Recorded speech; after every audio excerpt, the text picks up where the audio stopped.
Hey, it's Dr. Latoya Wells. It is another Wellness Wednesday. I'm so grateful to be here with you once again for Wellness Wednesday. I am Dr. Latoya Wells, Doctor of Nursing Practice and owner of Wells Legacy Health and Wellness. It is a pleasure to share with you each and every Wednesday. Wells Legacy Health and Wellness is a full service primary care practice located in Altamont Springs, Florida. It is a NP owned practice by myself, none other than Dr. Latoya Wells, nurse practitioner. The doctor comes from Doctor of Nursing Practice, which is a degree that I obtained as my terminal degree for nursing. So I am so grateful to be here with you. If you know someone who is in need of a primary care provider, send them our way. We do things a little differently here at Wells Legacy Health and Wellness. We don't do those 15-minute visits. We spend time with our patients. We educate. We talk to you guys. We get to know you as a patient. And we offer flexibility. We understand that a lot of people work Monday through Friday, 8 to 5, 9 to 5, and it's hard to get in to be seen. And many people miss their appointments because of that. And so we do offer early morning, evening, and weekend appointments, as well as the standard Monday through Friday, 8 to 5 by appointment. We're grateful to be here with you once again. Tonight, we're going to continue a conversation that we started last week. And if you've been following me on social media, you know that I have been talking about perimenopause and menopause for a minute now. Why is that? Because it's something that I have been dealing with for several years. And I felt lost. I felt like I wasn't heard. I felt like I was in this thing alone. And I felt like my body was betraying me. And so if you've been on social media and you've followed me for any amount of time, you've seen me share my story about perimenopause and all the things. And one of the things that I found helped me was encouraging other people and other women. So that is where this passion came from. I'm passionate about education as it is, but passionate about educating women and making sure that they know what's going on with their bodies when it comes to perimenopause and menopause. So fellas, don't get jealous. I have some stuff coming for y'all, but I want to talk to my sisters. Last week, if you were here any amount of time, then you know that I had a discussion about perimenopause and we talked about it at length, menopause, perimenopause, things of that nature. Tonight, we're going to dive into more of perimenopause and we're going to talk a little bit more about the hormones that are responsible for this whole cycle that women deal with. And so last week we talked about a few things, and I'm just going to dive a little deeper into it tonight. Make sure I got my notes here so I'm giving you guys all of the good stuff, right? And that I'm not forgetting anything. So I'm grateful tonight. If you, like I said, if you know someone who is in need of a primary care provider or who's not feeling well or who needs a physical, back to school physical, they're going away to college, they need some labs and things of that nature, send them our way. We can be reached at 321-306-6755. And our website is wellslegacyhealth.com. And also remember, we do also offer CPR services. So if you know someone that's in need of CPR services, send them our way as well. So last week we started the conversation that I know resonated with so many women. And why is that? And how do I know that? Because on social media, I'm seeing many colleagues and other healthcare providers talk about perimenopause. And last week we talked about menopause and what that looks like in the different phases of menopause. Excuse me. But again, this week, I'm going to talk about a phase of this cycle that catches many women by surprise and off guard. And I'm telling you, it caught me off guard because I was like, ain't no way. I know that's not correct English, but listen, I was like, ain't no way that was what I was dealing with then, because I felt like I was losing my mind. I felt like this body was betraying me, and I just could not understand what was happening. Anxiety just came out of the woodworks, and I'm just like, what is going on? But you know what? It was perimenopause. Hindsight 2020. Now I see every symptom that I was experiencing was related to perimenopause. Here's what I want to do talk about tonight is something that I hear very often that a lot of women say. They don't feel like themselves. The doctor is telling them that their labs are normal, but they're exhausted. They can't remember anything. They're waking up at night. And as I shared last week, my time where Perry just, hey, tap me on the shoulder. Hey, sis. We need to talk. was 3:23 in the morning. 3:23 in the morning was my time that I wake up every single morning and could not go back to sleep. And then started gaining weight, even though I was doing everything that I had done before that worked, right? This I want you to know. You're not imagining it because I did. I thought something was really wrong with me. And I felt like my body was betraying me. And one of the things that I want you to understand is that your hormones are likely shifting and changing, and there's transition that's happening within your body, and it's okay. Right? It's okay. So we're going to talk about what's actually happening inside of your body and why you're feeling off. Right? One day you may be feeling fine, the next day you feel like you don't even know who you are or you don't recognize yourself. But we're going to also talk about what you can do about it, the conversations that we need to have and start having with our families and with our grandmothers and our mothers, because that's our forecast, right? If we're looking at the family history and how women went through this process and this phase of life, many times that is your forecast, your mother and your grandmother. How did they navigate through perimenopause? What symptoms did they have? How long did it last? Not saying that it's going to be exactly the same, but that can give you a measuring point to look at. Why is it so important that we have these conversations around menopause and postmenopause? Because one third to one half of our lives as women is spent in postmenopause, right? Yet many of us received little information, or we have in the past. I'm going to say that because I am so excited to see many of my colleagues really focusing and honing in on this. And this is a niche for them.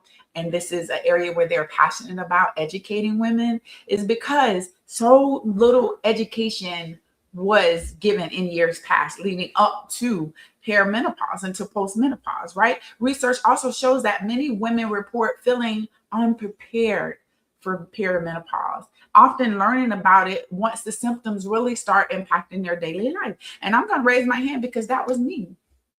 That was me. I was dealing with a triad of things, right? I was dealing with, this was during COVID. So it was several things that were happening. I had a death in the family. I was dealing with an immense amount of stress. And then perimenopause showed up on the scene with all the symptoms. And so I was dealing with a lot. And on average, women reach menopause between the ages of 51 and 52. 52 is about average. But perimenopause can begin as early as the mid 30s, as I mentioned last week, more commonly in the 40s, but some women may experience in mid to late 30s to 40s.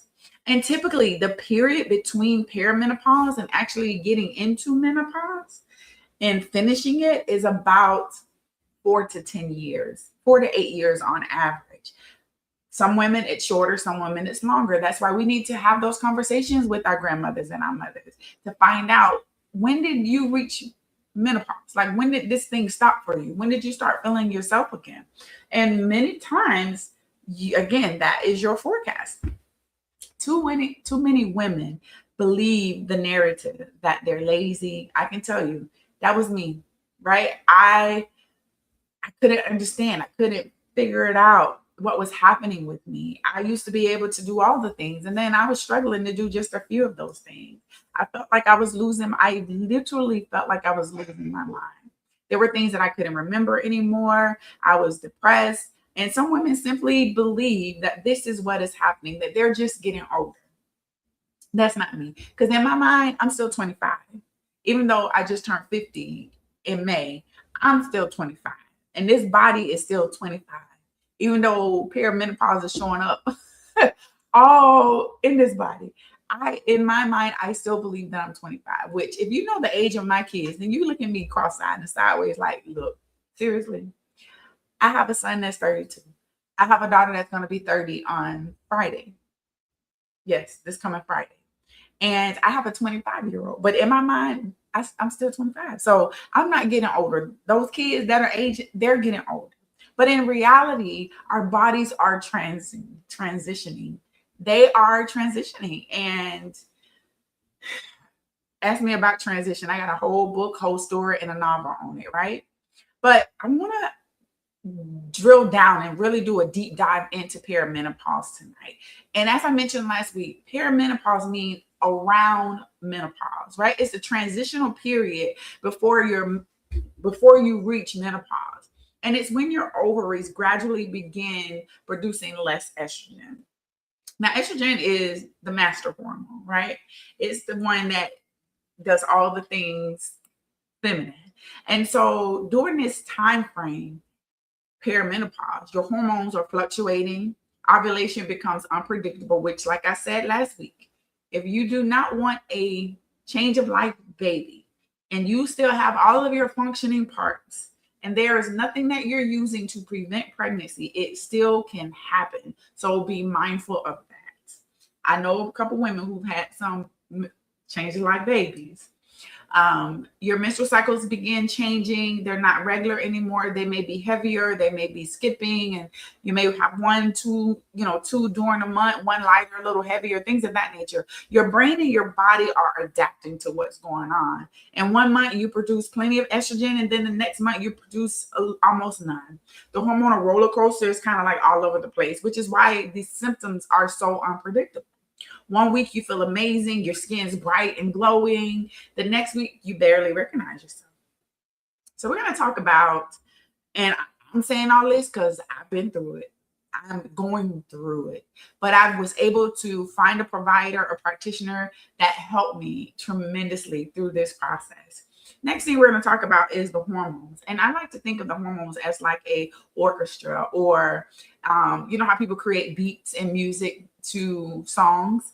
I want to think of it as that way. And I want you to think about your hormones and the instruments that they play. When they're playing together, the music is beautiful, right? When the beat is on sync, and then you have the bass and the treble, and then you have the horns, everything sounds amazing.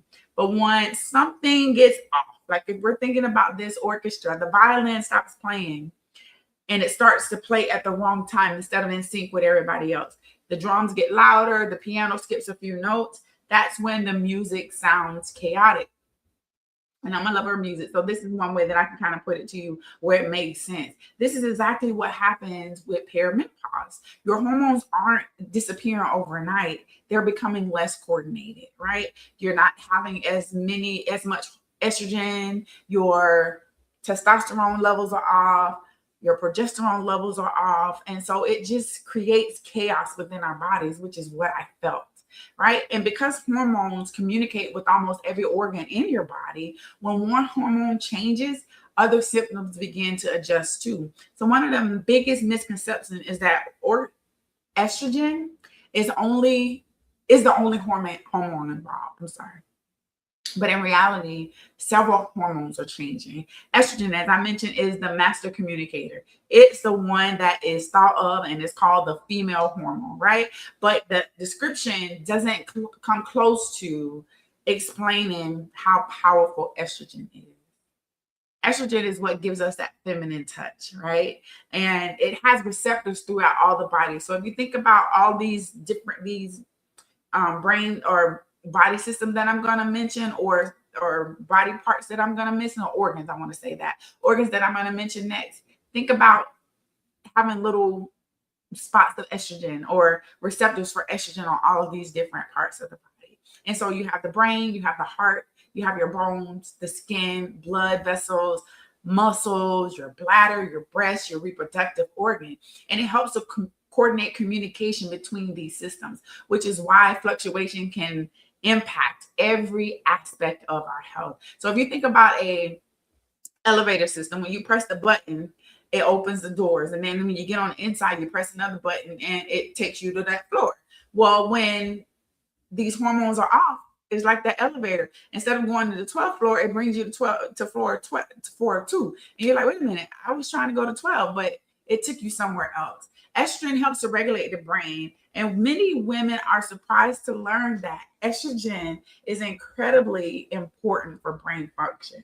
There was a paper, a research study that I read about the impact of declining estrogen levels in women as they're going through perimenopause and menopause, and the increase in dementia and neurocognitive issues with women, why it's so important that if you can, that you look at replacing that hormone estrogen. And it's just so important that we do that. And again, I'm not telling anybody to go out and start hormone replacement therapy. I'm telling you it worked for me. And if that's something that you're looking into, definitely reach out to your healthcare provider if you have a primary care or you have your GYN who is open to that, and have that conversation, because it definitely helps. It helps the brain cells communicate more efficiently. It helps with our memory function. It is important and it supports memory function. It improves concentration. It supports learning. It influences those hormones, which are neurotransmitters, the dopamine and serotonin, that help with the mood and motivation and emotional well-being. And I can tell you, that was one of the main areas between waking up at night and memory issues and hot flashes. Those were the three main areas that I was dealing with. Now, there were some other things that I was dealing with. And if you've been following me on social media, I kind of was very blunt and open about what was happening in some other areas. I'm going to talk about that a little later. But when estrogen fluctuates, women begin to notice, like, I walked in this room and I don't know why I walked in the room. And a lot of times I'll backtrack my steps and be like, okay, what did I go in there for? Oh, I went in there for this. And then I go in there and get distracted and forgot what I went in. We can't find simple words. Like, I'm having a conversation and I'm like, what was that? I can't find the word. So you're searching for words. Forgetting appointments, don't feel as mentally sharp. And I can tell you that showed up big time in my work. I worked full time, and I think I've shared on this platform what happened with that job. My position was eliminated, but when I was going through perimenopause, as I began, because I'm still in perimenopause, as I began the early phase of perimenopause, my memory was really impacted, and so my confidence level when it came to presenting and sharing knowledge that I already had was really impacted. And I was like, what is going on? So I didn't want to raise my hand for things. I didn't want to have those conversations. I didn't want to teach. Long story short. But anyway, I want you to know, sis, if you're watching this tonight, if you're watching this on replay, you're not losing your mind. Your brain is adjusting and it's adapting and it's transitioning with these hormones.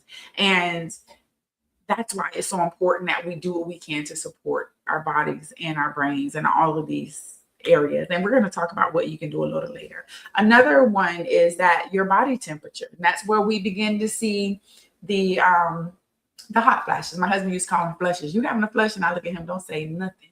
And so now he knows. Don't say anything to me. Do not comment on my body temperature. If you see me fanning and taking off clothes, know that it's too hot and turn the temperature down, or give me a fan, right? If you see me bundling up, maybe we need to increase the temperature because this is a little cold. But we don't have that conversation, so we add an eye right there. But anyway, it controls our body temperature, because one of estrogen's major jobs is helping your hypothalamus, which is the part of your brain that is the brain's thermostat. It regulates our body temperature. And as estrogen begins to fluctuate, so does that thermostat. It becomes very sensitive. I don't know about you guys, if you've ever had a thermostat in your house that is very sensitive. You notch it up to 2 points and it's freezing in the house and you just can't really find a good balance. Then it's hot. That's how I could explain what happens with estrogen levels as they're fluctuating in our body temperature. Estrogen also, as estrogen fluctuates, again, your body temperature becomes more sensitive. A very small increase in body temperature can trigger the brain to think that you're overheating. And what happens? You begin to sweat. The response is a hot flash.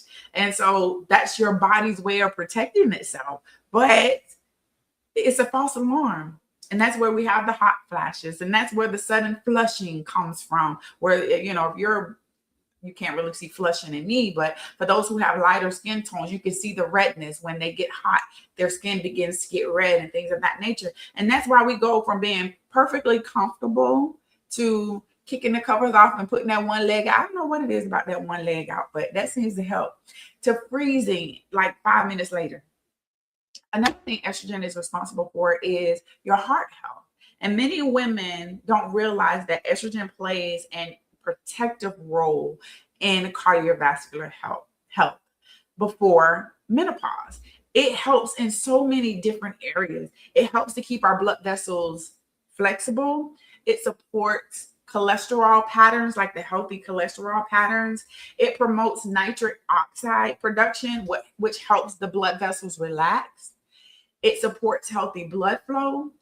As estrogen begins to decline, so does women's risk for heart disease increasing gradually after menopause.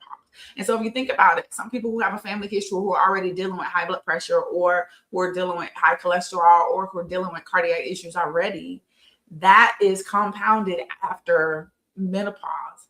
And that's one of the reasons why we have to pay attention to our blood pressure, cholesterol, your physical activity, your nutrition, and your sleep. Those things become so important in midlife. Like when we're going through this transition between perimenopause and menopause. Estrogen is important also for the bones. Every day, our body is breaking down old bone and building new bone. And so estrogen helps to keep those two processes in balance. When estrogen decreases, bone breakdown speeds up, but bone rebuilding slows down. Over time, those bones become thinner, they become weaker. And that's why women who are going through menopause, perimenopause, and now there's that decrease in estrogen, their bones become weaker. And that's why strength training is important. That's why calcium is important. That's why vitamin D is important. That's why bone density screening is so important during this time of our life.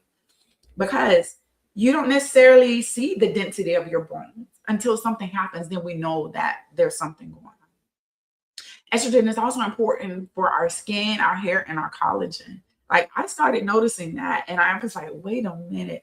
My cousin and I do Marco Polo. We talk to each other back and forth on Marco Polo. And on one of those videos, I was just like focusing in as I'm recording on my face. And I'm just like, oh my gosh.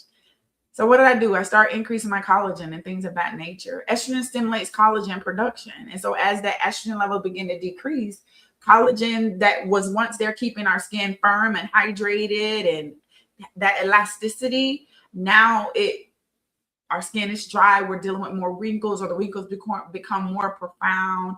Your hair begins to become thinner and drier, things of that nature. Your nails are brittle, vaginal dryness. And that was one of the issues. And TMI, whoever's watching, I'm just very open and honest. But that was an issue that I was dealing with. And these aren't just simple cosmetic changes, right? They reflect the shift in the tissues health throughout our body. And so if we aren't really being proactive with these things, it can definitely impact these areas in major ways. Metabolism is another way that estrogen helps, is our metabolism. It helps to regulate how our body store and use the energy that we produce and use. And as estrogen changes, again, the fat distribution shifts from the hips and the thighs to the abdomen. And that's where we begin to see this belly. Like never in life have I had a belly. And then all of a sudden I got this little pudge that just will not go anywhere. No matter how hard I work out, no matter how I change my diet, it is not moving.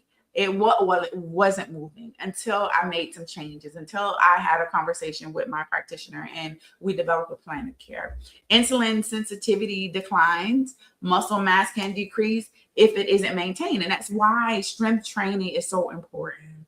This is why we got to eat right. And I hear women say, I'm eating the same way I've always eaten. I haven't changed anything. Why am I gaining weight? Your body responds differently to the same habits. And so some habits that you've been doing for years, the same thing that I did always, Peloton, outdoors walking, strength training, doing all the things. My body is not responding the way that I think it should, or the way it used to respond. And so it's responding differently to those habits. Brain functioning, memory, like all those things, your mood, your bones, we talked about all these things change and are impacted by estrogen. And progesterone is another one. And we may have to do a part 2 because I have quite a bit of information that I want to talk about tonight. But progesterone is another one. And this is the calming hormone. If estrogen is the accelerator, progesterone is the brakes. Like you got those 2 pedals on your car. Estrogen is full force and we're gone. Progesterone are the brakes, right? They're often the brakes. It's primarily produced after ovulation. And as you remember earlier, we talked about it. When you're in perimenopause, ovulation begins to become unpredictable, right? And so is your as your progesterone is unpredictable because there's changes. So during perimenopause, again, it's less predictable, which means women that if again you have not had any surgeries or you have not, if you're not doing anything to prevent pregnancy and you are someone who can become pregnant, be careful because you can definitely still become pregnant.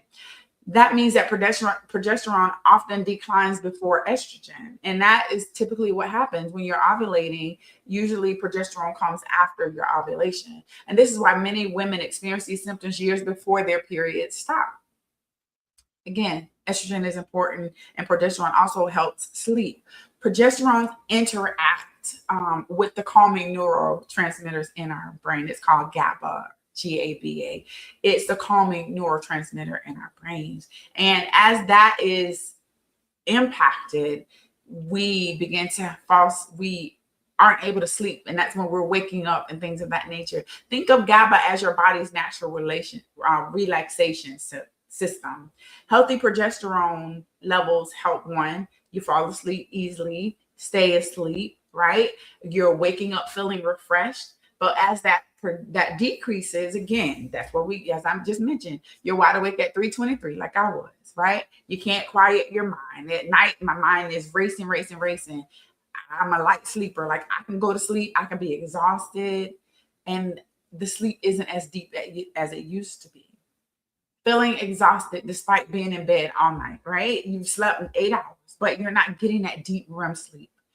Progesterone also impacts your mood. It's the calming effect on your nervous system. And so the lower levels contribute to feeling anxious, which when I tell you anxiety showed up on the scene, like, bam, I'm here. And I was like, what the heck? I used to be able to deal with things. I used to be able to tolerate certain things and certain amount of things, but I just couldn't. And I truly felt like there was something wrong with me. And there was, and there wasn't. My body was just shifting. My body was transitioning, and I just didn't know. But instead, I kept thinking, why is my body betraying me? I would become overwhelmed so quickly. I would be so emotionally sensitive. Like I'm emotionally sensitive anyway, but I mean, it was on 1,000. I felt more reactive, and many women describe it as they don't recognize themselves because women who are typically put together, they don't carry their emotions on their sleeve. They come into my office and they're crying, they're a water bag. And they're just like, this is not me. I don't know what's going on. I don't know why this is happening. And so we have to have those conversations about why this is happening and that there's nothing wrong with them. Their body is just transitioning. We got to get them to understand that this is what is happening. When it comes to the menstrual cycles, because progesterone stabilizes the lining of the uterus, lower or inconsistent levels can contribute to heavier bleeding, spotting, shorter or longer cycles or skipped periods, irregular bleeding patterns like spotting, and then you have a cycle, then you're spotting again. Progesterone also is often the first hormone to decline because ovulation becomes less consistent, right? Progesterone promotes, again, restful sleep. We talked about that, mood balance, all the things, regular cycles. And when this is off, everything is thrown off. Now, I want to talk about the forgotten hormone because not a lot of people realize that women also have testosterone. And it's a delicate balance with it. And so it's called the forgotten hormone. And many women think, again, when I have this conversation with women, they think that testosterone is a male hormone. It only belongs to men. No, women also have testosterone. We produce it in smaller amounts, right? Some women produce more and some women produce less, but it plays an important role in our energy, our muscle health, our libido, motivation, and overall vitality. And again, testosterone helps support our drive, initiative, physical stamina, mental energy. When it gradually declines, women feel, I just don't have the energy that I used to. I'm telling you, like, that is me now. I'm not as motivated to work out as I used to be. And people used to know I would work out every day, all day, every day if I could, morning, noon, and night. And I just don't feel like myself. That is what I was dealing with. And testosterone also helps support our muscle, the protein synthesis within the muscle, mean less muscle mass, right? Lower metabolism, reduced strength, greater difficulty maintaining healthy weight, right? When it's reduced. And this is one reason resistance training becomes so important during midlife. is so important. We're going to finish up with progesterone, and then I'm going to have to call this a part 2 for next week. But I just wanted to talk about a few things and just really break down these hormones because it's so important. But yeah, we're going to have to do a part 2. So let me see. Libido. We talked about that. Testosterone contributes to sexual desire and arousal and sexual satisfaction. And when these levels decline, men and women notice, right, reduce interest in intimacy. They just don't feel like it. They don't want to do it, right? Though the libido is influenced by many factors, not just testosterone, right? There's a sleep, there's stress, there's relationship quality, vaginal comfort, and all those things, right? But women also, when the testosterone level is low, they experience some changes in that, and that can be very disruptive for many women in relationships. And so I think we're going to call it tonight for this episode of Wellness Wednesday, because there's so much more that I have to talk about in regards to this, and I don't want to keep you all for too much longer. So please stay tuned for next week as we close out. I just want you guys to know and understand the importance of these hormones, right? And what they do and how they impact our lives. And when they begin to fluctuate, now you can kind of pinpoint, oh, that's where the progesterone, oh, this is what's going on. And understand that you can go and have lab work done in the morning and something's abnormal. Then you can do those lab work again in the afternoon and it's absolutely normal. So we can't necessarily go based on the blood work alone. We look at the symptoms, the severity of the symptoms, the frequency of the symptoms, how impactful they are on your life, and how long have you been experiencing these things, right? We need to have that conversation. But next week, we're going to continue this conversation on the hormones that we need to be looking at, how they impact your body. We're going to talk about cortisol, insulin. We're also going to talk about the important conversations that you need to have with your mothers, your grandmothers, with your daughters, because they're going to be in this place soon, right? And if you think mid to late 30s, they start having perimenopause symptoms or could start having perimenopause symptoms, we need to have these conversations sooner rather than later. Again, I had no conversations with anybody in my family. And that's why I felt like it caught me off guard. Even as a healthcare provider, it caught me off guard. Probably because I was in denial. I was like, yeah, I'm too young for this. There's no way that this is what was happening. That's what was absolutely happening. Sis, your body is not betraying you.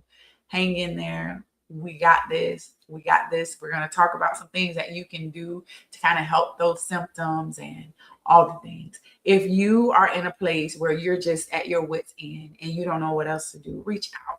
Let's have a consultation. Let's talk about what's going on. See if we can help develop a plan of care, plan of action for you. And some women have complicated medical issues which prevent them from taking certain medications or hormones or supplements and things of that nature. And that's okay. There's still options available for you.